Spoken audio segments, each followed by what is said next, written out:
জয় গুরু, জয় শ্রী শ্রী দেওরাহা বাবার জয়। আমরা প্রতিটি মানুষ আলাদা, আমাদের ভগবানের প্রতি পুজো পাঠ সব কিছুই আলাদা ধরনের। কেউ জ্ঞানযোগী, কেউ কর্মযোগী, কেউ ভক্তিযোগী, আবার কেউ ভগবানের সাথে শুধু তাঁর প্রেমের সম্পর্ক।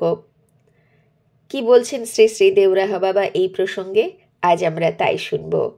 পাঠ করে শোনাচ্ছি মহর্ষি যোগী সম্রাট দেওরাহা বাবা বইটি থেকে। লেখক শ্রী মিহির রায় চৌধুরী।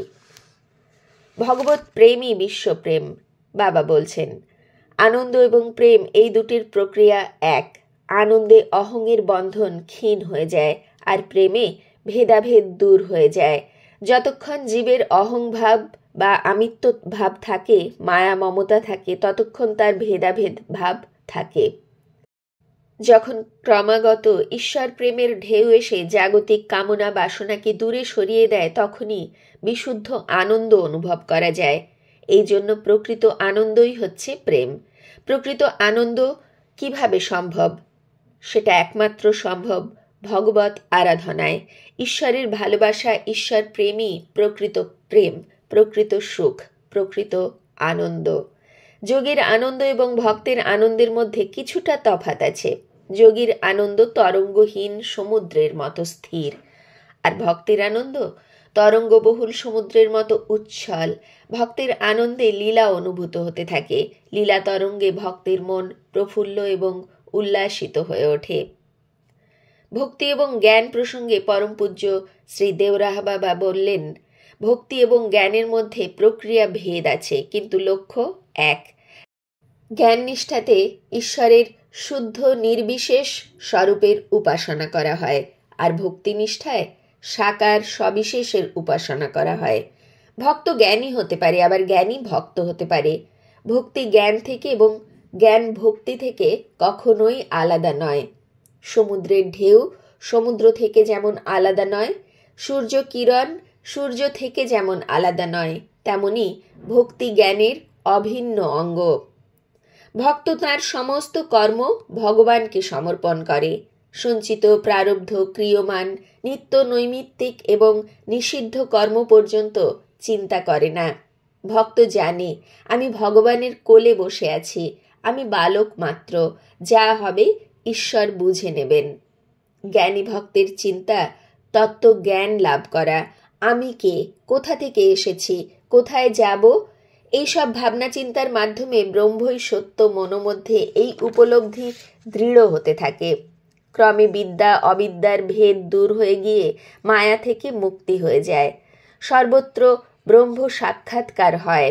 ভক্তির পরাকাষ্ঠা জ্ঞান, আর জ্ঞানের পরাকাষ্ঠা ভক্তি। ভাগবত মাহাত্ম্যে ভক্তি, জ্ঞান এবং বৈরাগ্য পুত্র রূপে অভিহিত হয়েছে। ভক্তিতে শরীরের অভিমান, জাতি, অহংকার, পঞ্চ ইন্দ্রিয়, ষড়রিপুর প্রভাব সব নষ্ট হয়ে যায়। জ্ঞান যোগ সিদ্ধি এমনিতেই হয়ে যায়। সাকার দৃষ্টিতে ভগবান আর নিরাকার অর্থাৎ জ্ঞানের দৃষ্টিতে ব্রহ্ম একই জিনিস। ভক্তি থেকে আসছে প্রেম। ভক্তির চরম রূপের প্রকাশই হচ্ছে প্রেম।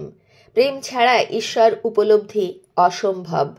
প্রেম ভাব হলে বিধি নিষেধের বন্ধন থাকে না। ওই সময় সাধকের কাছে সব ভগবতময় হয়ে যায়। লৌকিক প্রেমে বাসনা থাকে, বাসনা পূর্ণ হলে লৌকিক প্রেমে ভাঁটা পড়ে যায়, কিন্তু ভগবত প্রেম অলৌকিক। প্রেমের কাছে জ্ঞান তুচ্ছ। জ্ঞানী বিবেক বিচার দ্বারা বৈরাগ্য লাভ করে, কিন্তু প্রেমী ঈশ্বর কৃপায় সব কিছু লাভ করে। অবশ্য জন্ম জন্মান্তরের সুসংস্কার এবং আশীর্বাদ পুষ্ট থাকা চাই। প্রেমীর কাছে ঈশ্বর সর্বময় মহাপ্রভু। কিভাবে আসবে এই প্রেম?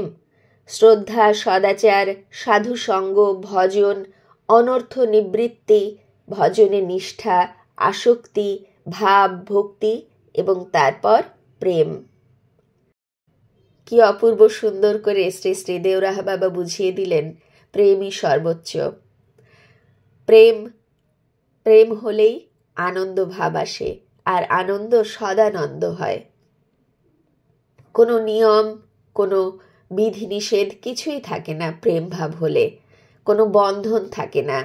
সব কিছুতেই সর্বত্রই সাধক তখন ভগবানকে দর্শন করেন। সাধকের কাছে সব ভগবতময় হয়ে যায়।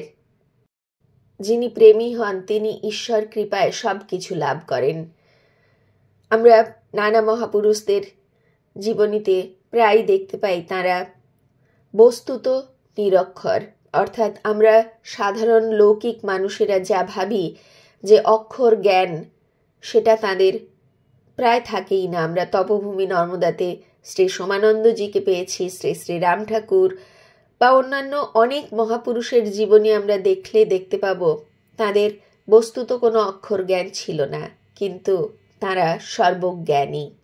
তাদের কাছে সমস্ত বেদ বেদান্ত উপনিষদ আপনা আপনি শ্রী গুরুদেবের কৃপায় প্রকাশিত হয়ে গেছিল। তবে এখানে বাবা এটাও বলে দিলেন যে জন্ম জন্মান্তরের সুসংস্কার এবং আশীর্বাদ পুষ্ট থাকা চাই।